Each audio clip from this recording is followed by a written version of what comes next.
I am 33 female. My husband is 40 male.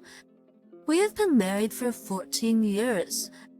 Before I met my husband, I had a boyfriend who I was dating since my teens. He loved me so much. He loved me more than I loved him.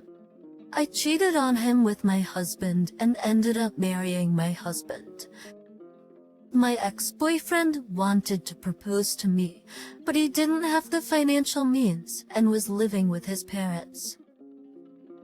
I've always been a hard-working woman, but at that time I wanted a man with means and was already set up financially. My boyfriend was still not mature enough for me. He was full of promises but didn't have any job. Back then, he couldn't even afford a wedding ring, but was always promising to get married to me. I was more practical and wanted someone who was already established. After I cheated on my ex-boyfriend, I intentionally exposed it so he would know and leave me. He resented me and my future husband for that, and he had several public clashes with my husband. I knew my ex-boyfriend loved me, but I was too selfish back then to even notice how much I hurt him. The truth is, I chose my husband because he was the best choice for me at that time. He had the resources and had the means to provide for my future family. After we got married, we struggled a little bit before we started having children. I was a superstitious person, so I thought maybe my ex-boyfriend cursed us. The first one came after 5 years of marriage. We wanted our first kid right away after marriage, but we tried and tried and tried. At some point, we thought there was something wrong with us. We visited hospitals. We went for prayers. We drank the undrinkable and did everything just to have kids. It never happened for us until 5 years later, when I got pregnant. It was the happiest day of our lives. The pregnancy aside, our fears of not having a child were assuaged. We felt whole again. We felt capable. We felt like a family who has it all and can have it all. Our second child didn't waste time coming. It came when we were not even thinking of having a second child. The first one was barely 2 years old when I got pregnant again. 3 months after delivery, the pandemic happened. We were protecting our lives from harm. So we went around wearing nose masks and using hand sanitizers. There was nothing we wouldn't do to protect our jobs.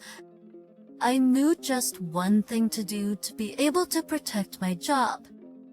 I would have gone all out to do it, just to keep my job and remain employed. I was on maternity leave when I was laid off. It was a good job. It didn't pay much, but it paid well enough to live a comfortable life, me and my husband. I remember waking up and thinking how bleak the future would be without my job. I remember crying at night and asking my husband where I would get a new job like that. I got so depressed and ran out of breast milk for my baby. My husband came through with the motivation I needed. He assured me to stay calm and rather concentrate on the kids. There is always a blessing in and around the corners. Let's look for the blessing in this situation so we don't become ungrateful to God. I searched far and low. It was hard to see the blessing in that. All I saw was trouble in the future and an unemployed woman who was going to depend on her husband. Nobody has ever changed our situation through thinking. So at some point, I stopped thinking and instead concentrated on raising our kids. Some people had jobs but didn't have children. I remember my struggles when I didn't have a child. I had a job, yet I had no peace in my spirit. The blessing is these kids. I will have time to be with them, raise them the way I want. When the time is right, I will get a new job.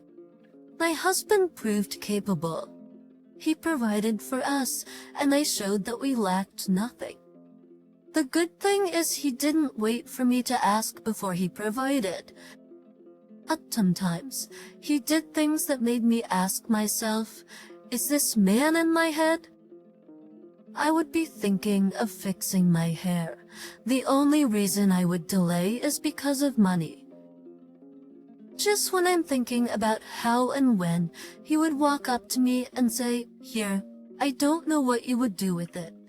Maybe you can get a new hairdo or something." But to have a man think that way of you and provide for your needs makes you feel all good things in your body.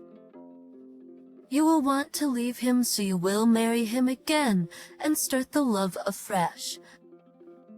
My second child was 1.5 years old, but I still don't have a job.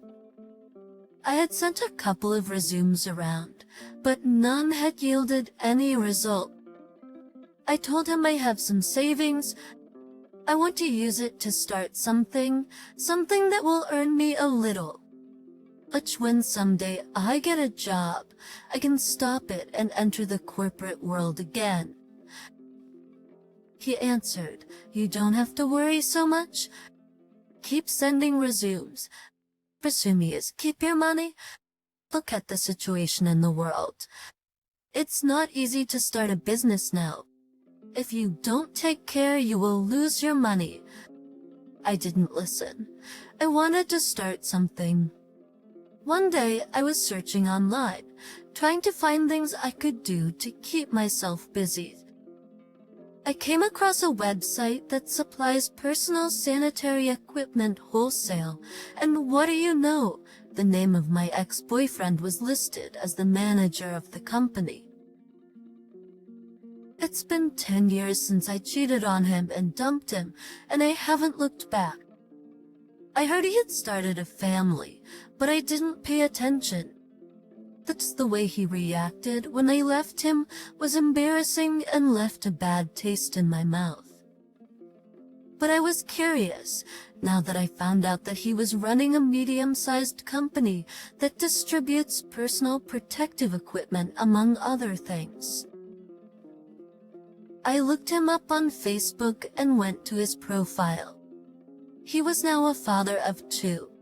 There were no women in the picture, and his relationship status was not available, so I didn't know if he was married at the time, but I assumed he was. He looked very professional and proper, unlike how he used to look when we dated. I felt the need to message him. I expected him to respond when I sent him a message, but it took 2 days for him to respond. He didn't bring up the circumstances in which we separated, and I was glad he didn't, which made me assume he was over it. I informed him about my desire to be a distributor for personal sanitary equipment, and he told me to visit his office so we could have a meeting. When I came to his office, his secretary told me to wait in the lobby because he was having a meeting before me. About 15 minutes after my meeting was scheduled to start, he came out of his office and invited me in. He apologized for making me wait, and I told him that it was my pleasure. I stepped into his office and was surprised at how large and furnished it was. It was almost the size of my living room. It was clear that he had made it. Pictures on his wall boasted of his achievements. I mentioned that I didn't know he went to university or got an MBA. He said that I gave him the wake-up call and it was all thanks to me. He said that he had been having meetings all morning and wanted to go to lunch, so he invited me to lunch. We drove in his car to a restaurant not far from his work. On our way to the restaurant, I asked him about his wife, and he told me that he had separated from his wife because she felt like he was working too hard. I responded to him that when we were together, I could get him to work. But now women were leaving him because he wouldn't stop working. He laughed at the irony. He corrected me by saying that she didn't leave him, he left her. I would soon find out later why he felt the need to correct that error. I was surprised that he wasn't mad or upset with me.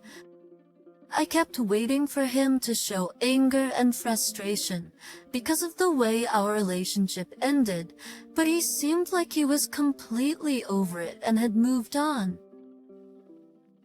During our lunch, he didn't ask me about my private life or about my husband. It was all business. He discussed logistics and distribution of items. I found out that the sanitary supply was just a fraction of his business, and he never deals with private distributors like me, but he would make an exception for my sake. I was intimidated by him. Even his word choice was more sophisticated. At the end of the meeting, I found myself saying "Iser" to everything he said. At the end of the meeting, he advised me on what I was supposed to do and explained to me the ropes of how to be successful. When I got home that day, I didn't tell my husband that I had a meeting with my ex-boyfriend because I know how much he hated my ex. I know how much they fought for me in public places. My ex-boyfriend appeared to be over it. However, I don't think my husband was. Moreover, if I had told my husband about the meeting with my ex-boyfriend, he would have been upset with me and prevented me from doing it. Actually, when I went to bed that night, I couldn't help but wonder what would have happened if I never left him. What kind of life would I have lived? I would have been the wife of a wealthy man. But I later shut down the idea because separating from him gave him the motivation to be a better man, to be a rich man. I received the shipment from my ex-boyfriend's company the following week. I reached out to my former company's procurement unit. I told them, "I can supply your COVID equipment. Kindly do me this favor. I'm still at home, and this is the least you can do to help me." They accepted my offer, so I started selling to them.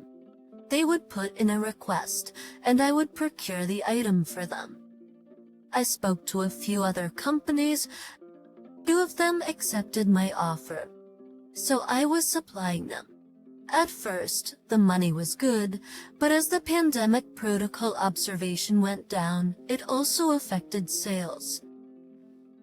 But I was okay. It was better than nothing at all. I would text my ex-boyfriend from time to time, and he would respond, but not all the time. I felt either he was too busy or playing hard to get. I felt the need to be close to him and build some sort of relationship with him. One day I was able to get him to take me out for lunch again. During lunch, he told me to come over with my kids during the weekend so I could babysit for him. I was excited about seeing his house. I lied to my husband where I was going. At Saturday afternoon, I went to his house. He had 2 small kids. The youngest was 3 years old. It was his turn to look after the kids, but he told me that his babysitter was off that day and he was meeting with someone. Come to find out, the person he was meeting up with was another woman. He had a date with a woman, and he wanted someone to babysit his 2 kids.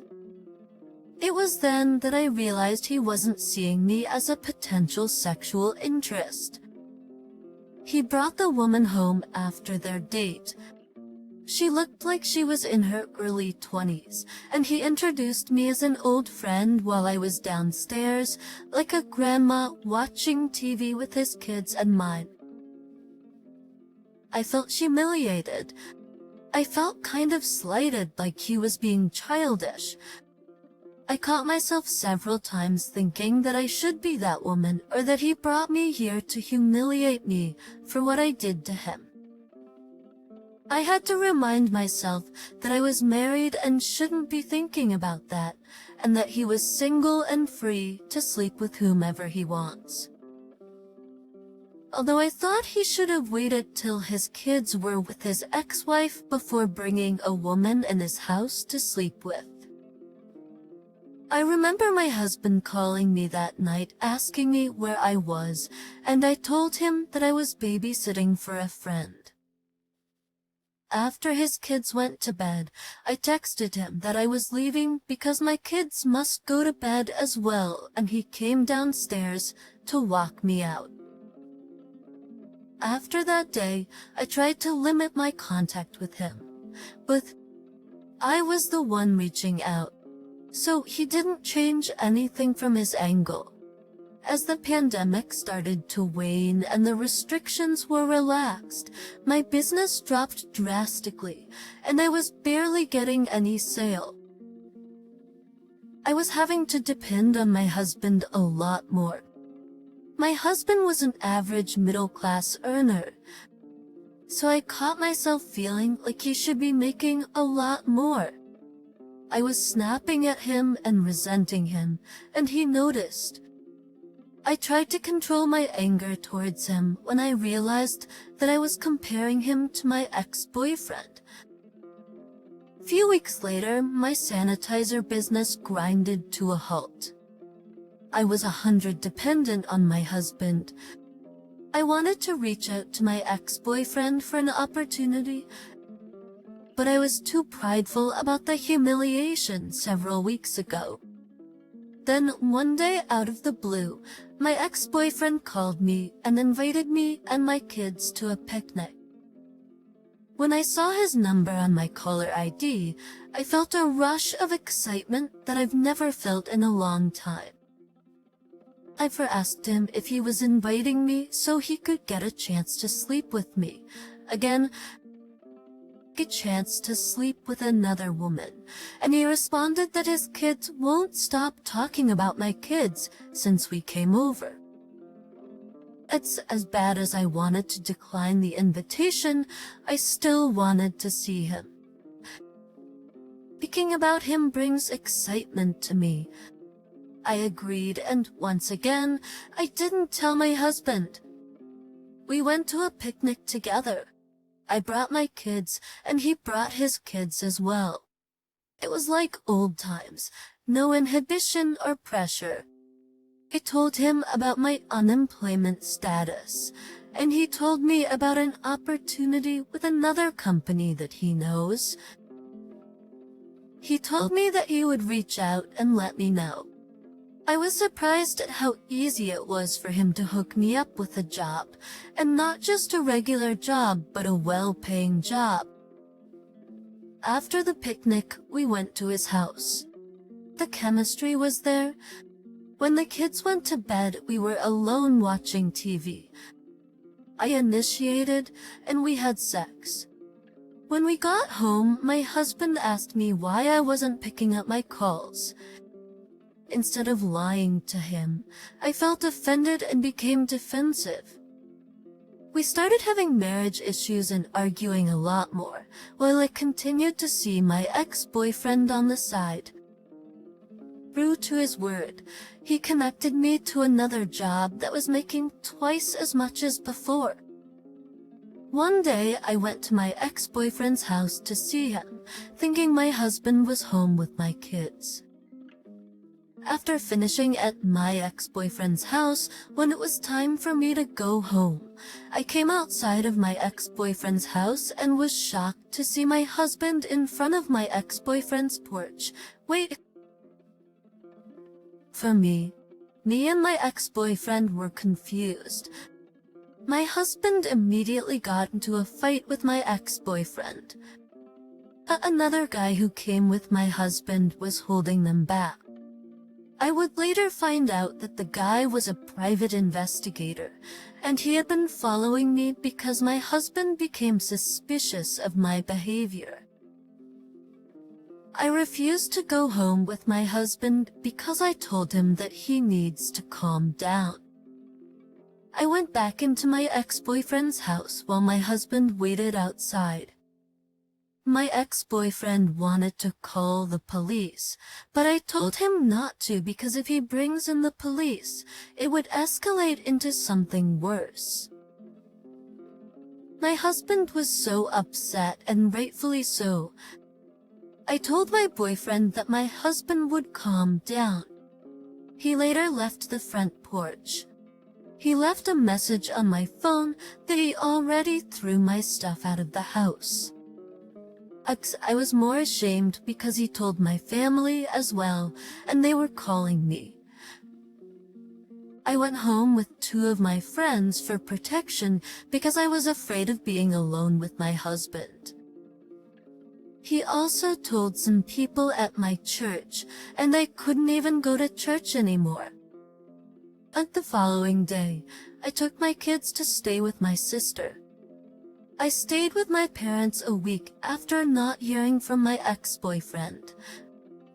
I called him, but he wasn't picking up my calls. I felt alone and lost. And to make matters worse, my husband is going through with the divorce and refusing any apology or reconciliation. But to go from a stressful pandemic to losing my husband is very tough for me and my children. The only benefit out of this, if you can call it that, is that I now have a well-paying, stable job thanks to my ex-boyfriend.